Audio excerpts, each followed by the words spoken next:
With Divine's grace and Guru's grace, I am continuing this journey. In today's episode, we are going to look into one more story from Bhagavatam. Earlier, two episodes we had seen in which Bhakta Prahalada tells his father that he should move out from earthly pleasures in order to connect to the divine. From the same Bhagavatam Puranam, we saw how the king Yayati exchanged his old age with his son's youth in order to experience 1,000 years in pursuit of earthly pleasures. At the end of 1,000 years, Yayati comes back and tells everybody that there is no end to the desires. So, in the same connection, we are going to see one more story of a king whose name was Bharata. This story has 3 parts.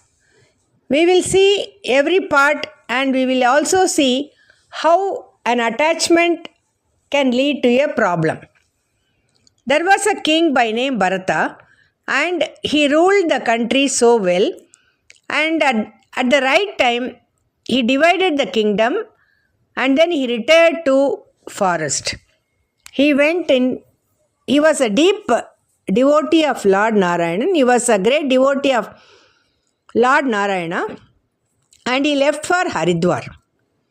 In fact, because his name was Bharata, it is told that our country was named as Bharata. After he left for Haridwar, his spiritual practices were going very nicely, and one day there was a turning point in his spiritual life. He heard sudden noise in water. He just opened his eyes and he saw the water, and he heard the noise of a lion roaring, and out of fear a pregnant deer was running, and by mistake it fell into the river. Delivery happened and a small newborn deer was on the water, but the mother deer died. The small one was struggling on the surface of water, and King Bharata, who had retired, who had given up on all earthly attachments, when he came to Haridwar, he wanted to concentrate only on his spiritual pursuits. But seeing the small deer struggling, he started becoming its mother. He maintained it like a mother. It occupied Bharata's whole life, full life. Though he had renounced everything, but he got attached to this animal. I should say he was possessed by its thoughts. And day by day it became very intense, his love for the deer. And if the deer comes late, he would go out and then stand outside. Whether it has come in time or whether it is eaten by any other big animal, like that how we actually worry about our children. In the same way, Bharata was attached to the deer, and it was very difficult for him to spend his life without the deer. He fixed his eyes on the deer with the last thoughts on the deer, and he died. This is the first portion of the story. Actually, there is a little connection between this story and 8th chapter of Bhagavad Gita also. Bhagavan in 8th chapter of Bhagavad Gita, he says, what one thinks at the last minute of his life, that is at the deathbed, whatever he thinks, he becomes that in his next life. But how to fix the thoughts on God at the last moment? For that only, right from early stages in life, one should start having connection with God. One should start having bhakti. In fact, this is my personal observation. I have seen many children who are of young age or youth, many teenage boys also, trying to have some religious practices or spiritual practices. I have also seen parents trying to discourage them. But from small age, if we start only, at the end of life, we will have the thought about divine. Now, second portion of the story starts like this. After he left the body, King Bharata left the body, he became a deer in his next birth. But since he had memories of last birth, he understood his mistake also. So he used to linger around, that deer used to linger around the ashram, and it was always listening to the sounds of rishis and munis. And it left the body, and the third story, he once again took birth as a human being. Now he took birth in a pious family. He was bent upon only one thing, that he wanted freedom from earthly bonding.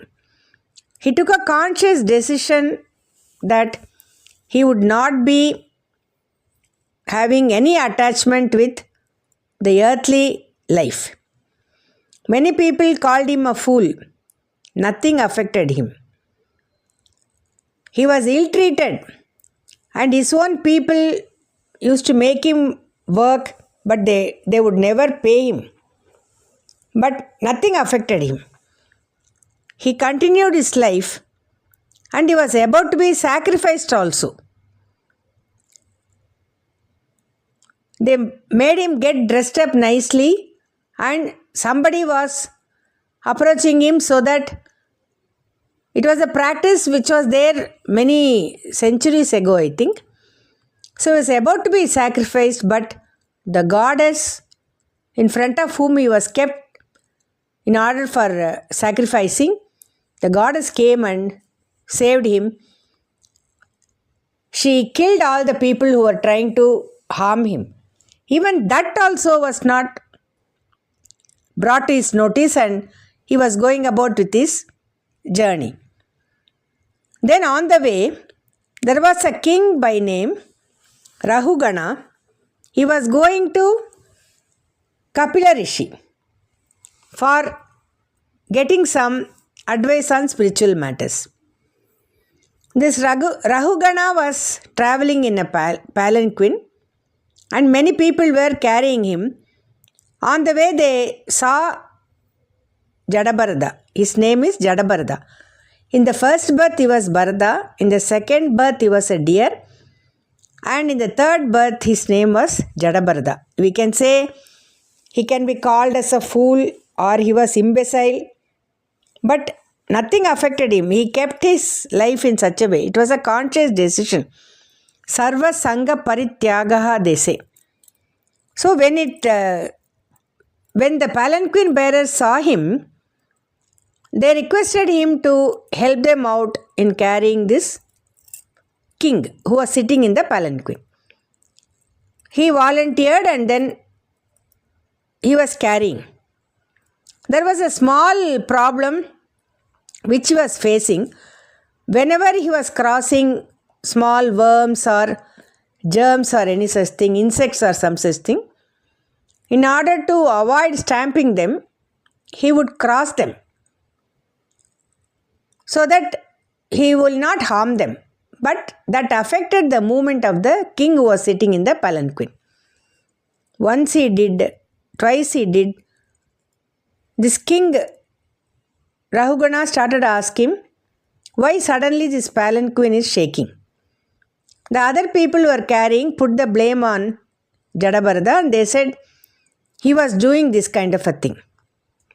Immediately, Rahugana was very arrogant with Jadabharata, and he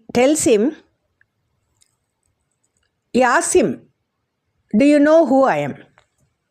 I will teach you a lesson," he says. Immediately, Jadabharata says, what punishment you will give, to whom you will give the punishment. Whom are you going to punish? Because that the real I, who I am, has no connection with my body. I am formless. Neither fatness, nor leanness, nor fear, nor old age, or hunger, thirst, disease of the mind, nothing affect me. So who is that I whom you are going to punish? Because neither I am a body nor I am my mind. Hearing this, Ravaguna was really thinking that the guru whom he was going to visit, whose name was Kapila, whether he himself came in the form of this person. The king says, "You seem to be Kapila himself."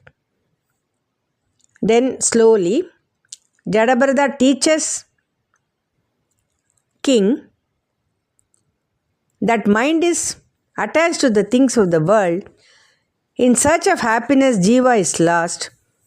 That's the reason again and again one takes birth. Man has no time to think of Lord. These are a few words, few sentences he spoke, and after that, the king was blessed by Jadabharata, and king bowed to him. Initially, he was so arrogant and he didn't understand his inner self. So he advises him that the king should turn his mind towards the Lord. With these words, Jadabharata blessed him, and he also told him, get a guru and surrender to him. Now Jadabharata goes his way, and then the three parts of the story teach us a lesson as to how an attachment to any earthly pleasure or an animal can put us back to repeated lives and deaths, or how they bind us. So this is yet another extraordinary story which gives us a lesson as to how we should not get attached to the earthly pleasures and how we should focus on our real self. I would once again come back with more such stories. Thank you.